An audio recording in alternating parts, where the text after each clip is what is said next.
আসলে আপনারা মনে মনে অনেকে ধারণা করছেন যে বাজারের মাঝখানে শহরে এলাকায় শহরে পাকা রাস্তার মধ্যে লঞ্চ কেন, কিসের জন্য, প্রবলেম কি? আসলে এই ইন্ডিয়ান মোদি সরকার আসলে ইন্ডিয়ান যে ফারাক্কা বাঁধ আছে, বাঁধটা আসলে প্রতি বছরে ছেড়ে দেয়। ছেড়ে দেওয়ার পরে কি বাংলাদেশে অনেক ক্ষতিগ্রস্ত হয়।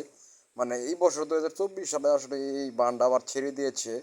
এই বাংলাদেশ প্রধানমন্ত্রী যখন দেশ ছেড়ে চলে যায়, প্রধানমন্ত্রীর সাথে ইন্ডিয়া নামের মোদী সরকারের ভালো রিলেশন ছিল। কারণ বাংলাদেশের প্রধানমন্ত্রী আসলে শেখ হাসিনা আপনার ইন্ডিয়া চলে গেছে। চলে যাওয়ার পরে কি 2024 সালে এই বছরও আপনি 2024 সালে কি করছে, ফারাক্কার বানটা অলরেডি ছেড়ে দিয়েছে।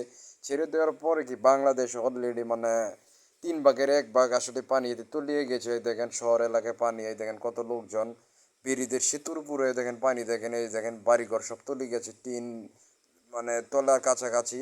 আসলে এই বাংলাদেশে অনেক ক্ষতিগ্রস্ত হয়েছে এই ইন্ডিয়ান মোদির কারণে। আসলে বাংলাদেশে অনেক ক্ষতিগ্রস্ত হয় প্রতি বছরই, মানুষের ঘর বাড়ি তলিয়ে যায়, মানুষের মানে জমি জমা এবং কি মানে অনেক কিছু ক্ষতিগ্রস্ত আসে আসলে বাংলাদেশে অনেক ক্ষতি হয় আসলে।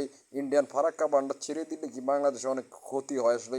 মসজিদ মাদ্রাসা বাড়িঘর সব আসলে ডুবিয়ে যায়।